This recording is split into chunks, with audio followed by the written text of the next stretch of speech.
Hi ಎಲ್ರಿಗೂ ನಮಸ್ಕಾರ. ಎಲ್ಲರೂ ಹೇಗಿದ್ದೀರಾ? ಚೆನ್ನಾಗಿದ್ದೀರಾ? ನಾನು ತುಂಬ ಚೆನ್ನಾಗಿದ್ದೀನಿ. ಅದೇ ರೀತಿ ಎಲ್ಲರೂ ಚೆನ್ನಾಗಿರಬೇಕು. Welcome to my channel Saya's kitchen.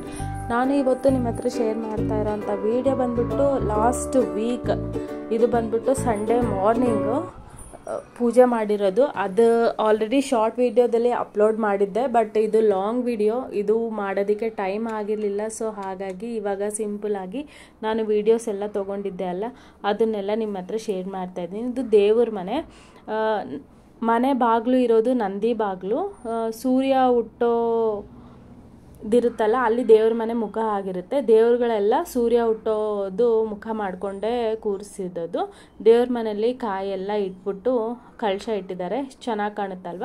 ಆದಮೇಲೆ ಯಾವುದೇ ನ್ಯೂ ಕಪಲು ಹೊಸ ಮನೆಗೆ ಹೋಗಬೇಕಾದ್ರೆ, ಯಾವುದಾದ್ರೂ ರೆಂಟ್ ಹೌಸ್ ಆದರೂ ಹೊಸ ಮನೆಗೆ ಹೋದ್ರೂ ಫಸ್ಟು ನಾವು ಹೊಸ್ಲು ಪೂಜೆ ಮಾಡ್ತೀವಿ. ಆದಮೇಲೆ ದೇವ್ರ ಮನೆ ಪೂಜೆ ಮಾಡ್ತೀವಿ. ಆದಮೇಲೆ ಅಗ್ನಿ ದೇವರಿಗೆ ಪೂಜೆ ಮಾಡಿಬಿಟ್ಟು ಹಾಲು ಉಗ್ಸೋ ಅಂಥ ಕಾರ್ಯಕ್ರಮ ಇರುತ್ತಲ್ಲ, ಸೊ ಅದನ್ನು ನಿಮ್ಮ ಹತ್ರ ಶೇರ್ ಮಾಡ್ತಾಯಿದ್ದೀನಿ. ಫಸ್ಟ್ ಸ್ಟವ್ನೆಲ್ಲ ಕ್ಲೀನ್ ಮಾಡಿಬಿಟ್ಟು ಅರಿಶಿನ, ಕುಂಕುಮ, ಹೂವು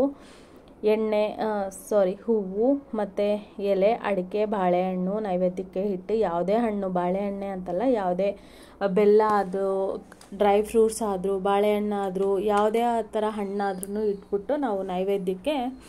ಆದಮೇಲೆ ಇದು ಹಾಲು ಇದ್ಬಿಟ್ಟು, ಯಾರಾದರೂ ಅಕ್ಕ ತಂಗಿಂದ್ರಿದ್ರೆ ಅವ್ರ ಹತ್ರ, ಇಲ್ಲ ಸೋದರತ್ತೆ ಅವರಿದ್ರೆ ಅವ್ರ ಹತ್ರ ಹಾಲು ಕುಸೋ ಅಂತ, ಇಲ್ಲಾಂದರೆ ಗಂಡ ಹೆಂಡತಿ ಇಬ್ಬರೇ ಹಾಲು ಕುಸೋ ಅಂಥದ್ದು ಇರುತ್ತಲ್ವ. ಸೊ ಇಲ್ಲಿ ಬಂದ್ಬಿಟ್ಟು ಇವರು ಬಂದ್ಬಿಟ್ಟು ಸೂರ್ಯ ಅವರು ಸೋದರ ಮಾವನ ಮಗ, ನನಗೆ ಬ್ರದರ್ ಆಗ್ತಾರೆ. ಇವ್ರು ಬಂದ್ಬಿಟ್ಟು ನಮ್ಮ ಅತ್ತೆ ಅವರು ಸ್ವಂತ ಅಣ್ಣನ ಮಗ ಅಲ್ವಾ. ಸೊ ನಮ್ಮ ಅತ್ತೆ ಬಂದ್ಬಿಟ್ಟು ಅವ್ರಿಗೆ ಸೋದರತ್ತೆ ಆಗ್ತಾರೆ. ಸೊ ಅವರೇ ಹಾಲು ಉಗ್ಸೋ ಕಾರ್ಯಕ್ರಮ ಅಂದರೆ ಸ್ಟವೆಲ್ಲ ಆನ್ ಮಾಡಿರೋದು. ಆದಮೇಲೆ ಅವ್ರ ತಕ್ಷಣವೂ ಕೊಡಬೇಕಾಗುತ್ತೆ. ಇಲ್ಲಿ ಬಂದ್ಬಿಟ್ಟು ನೋಡಿ, ಹೂವು, ಅರಿಶಿನ, ಕುಂಕುಮ ಎಲ್ಲ ಇಟ್ಟಿದ್ದಾರೆ. ಆದಮೇಲೆ ಹಾಲು ಉಗ್ಸ್ಬಿಟ್ಟು, ಆದಮೇಲೆ ದೇವರಿಗೆ ದಕ್ಷಿಣ ಮತ್ತು ಬಾಳೆಹಣ್ಣು ಎಲ್ಲ ನೈವೇದ್ಯಕ್ಕೆ ಇಟ್ಬಿಟ್ಟು, ಎಲ್ಲ ಹಾಲು ಎಲ್ಲ ಮನೆಯಲ್ಲಿ ಸಿರಿ ಸಂಪದೆ ಉಕ್ಕಿ ಬರಲಿ ಅಂತ ದೇವ್ರನ್ನ ಬೇಡ್ಕೊತಾ ಇದ್ದಾರೆ. ಕಾಮಿಡಿನೂ ಮಾಡ್ತಾಯಿದ್ರು ಅಲ್ಲಿ. ಆದಮೇಲೆ ದೇವರು ನೋಡಿ, ಇಲ್ಲಿ ಹೂವು ಬಾಗಿಲಿಗೆ ಮೊಳೆ ಹೊಡೆದಿಲ್ಲ ಅವರು, ಸೊ ಹಾಗಾಗಿ ಕಬೋರ್ಡ್ಗೆ ಹಾಕಿದ್ವಿ. ಇದು 1 BHK ರೆಂಟ್ ಹೌಸು. ಸಿಂಪಲಾಗಿ ಚೆನ್ನಾಗಿದೆ, ಕಬೋರ್ಡ್ಸ್ ಎಲ್ಲನೂ ಇದೆ. ಚಿಕ್ಕದಂದರೆ ಆರಾಮ್ಸೆ ಒಂದು 4 ಜನ ಇರ್ಬೋದು, ಅಷ್ಟು ಚಿಕ್ಕದೇನಿಲ್ಲ 1 BHK. ನೋಡಿ, ಚಾಪೆ ಹಾಕಿದ್ರೆ ಇನ್ನೂ ಒಂದು ಅಷ್ಟು ಜಾಗ ಇದೆ. ಒಂದು ಡಬಲ್ ಕೋಟ್ ಮಂಚ ಹಿಡಿಯೋಷ್ಟಿದೆ.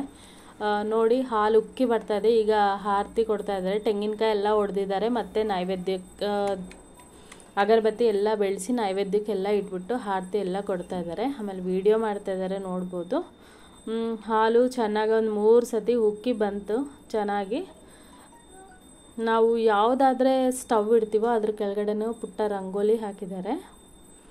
ಒಂಥರ ರಂಗೋಲಿ, ಅರಿಶಿನ, ಕುಂಕುಮ, ಹೂವು, ಬಾಳೆಹಣ್ಣು ನೈವೇದ್ಯಕ್ಕೆ ಎಲ್ಲ ಇಟ್ಟರೆ ಒಂಥರ ತುಂಬ ಲಕ್ಷಣ, ನಮಗೂ ಒಂಥರ ನೋಡೋದಕ್ಕೂ ತುಂಬ ಚೆನ್ನಾಗಿರುತ್ತಲ್ಲ. ಸೊ ನೋಡಿ ಯಾವ ರೀತಿ ಇದೆ, ಉಕ್ಕಿ ಬರ್ತಾ ಇದೆ. ನೀವೆಲ್ಲ ಯಾವ ರೀತಿ ಆಚರಿಸ್ತೀರಿ? ಇದೇ ರೀತಿ ಇರುತ್ತಾ ನಿಮ್ಮದು? ಯಾವ ರೀತಿ ಇರುತ್ತೆ? ಈ ವಿಡಿಯೋನು ಹೇಗೆ ಅನ್ನಿಸ್ತಾ ಇದೆ ನಿಮಗೆ? ಟ್ರೆಡಿಷ್ನಲ್ ಅಂದರೆ ಎಲ್ಲರೂ ಇದೇ ಥರ ಮಾಡ್ತೀರಾ ಅಂತಲೂ ನನ್ನ ಹತ್ರ ಕಾಮೆಂಟ್ ಮಾಡಿ.